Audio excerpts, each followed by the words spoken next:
Hello and welcome to yet another video here on the YouTube channel STF Wargaming Studio. My name is Andreas Norwegian Viking and this is my faction review for Battle Company's Halls of Thranduil. So this will be the 8th faction I'm filming. I will however be releasing these in a bit of a mishmash order depending on what you guys want me to review next. So please comment in the comment section below which of the factions from this book or from the November White Dwarf you want me to review next, and I'll try to accommodate you as soon as possible. So going for the Halls of Thranduil, this is the 3rd Elven faction available in the book. You start off with 2 Mirkwood Elves with shield, 1 with Elven Glaive, 1 with Elf Bow, and 1 Mirkwood Rangers. So, Ranger, singular. So this is a pretty strong force for a starting company. It's only 5 models, but 2 of them have bows.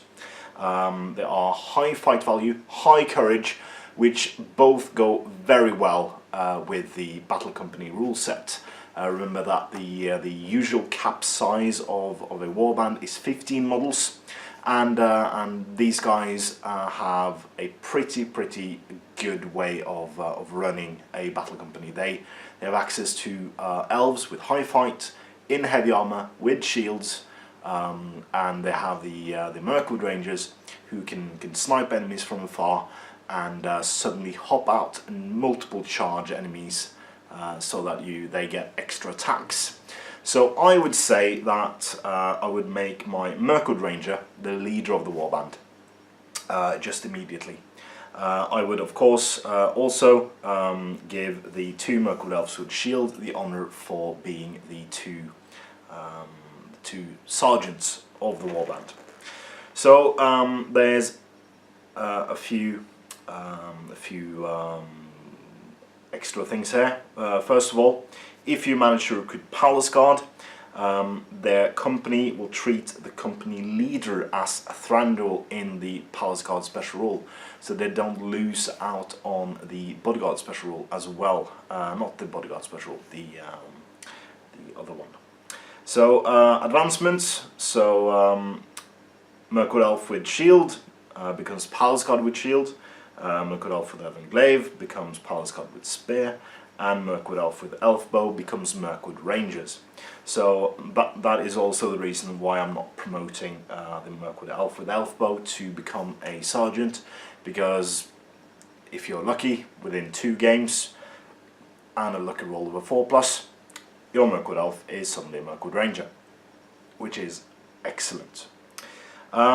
There's also an army specific hero upgrade in here, which is the hero always counts as having rolled a 6 for any leap, jump and climb test, which also is very powerful for a battle company's special rule, because of the way you are supposed to use terrain in these games. There's supposed to be huge amounts of terrain in battle companies, line of sight blockers, stuff like that, and being able to jump and leap and full bat everywhere is a huge benefit, especially if you are a Mirkwood Ranger who wants to just climb up a tree and hide and shoot at you. As a reinforcement result chart, of course on 1 you get nothing, so it's preferable to save up to have about 4 points, so that you at least get something. That's influence points, mind you. So for the next 4 results, between 2 and 5 you get a Mirkwood Elf with something. So it's a shield on a 2, Elven Glaive on a 3, Elf Bow on a 4, and on the 5 you get to choose which weapon you want. And on the 6 you get to roll on the special chart, which is on 1 to 2 it's a Palace Guard with your choice of weaponry. 3 to 4 it's a Mirkwood Ranger, and on a 5 to 6 it's Mirkwood Cavalry. So they can also get Cavalry fairly quick. There's no upgrade to become Cavalry, so the only way you can achieve the Cavalry rule is to either buy the leader's horses, which I would recommend people do, or get warriors on the reinforcement table, but then you need to roll pretty high or use extra influence points as might.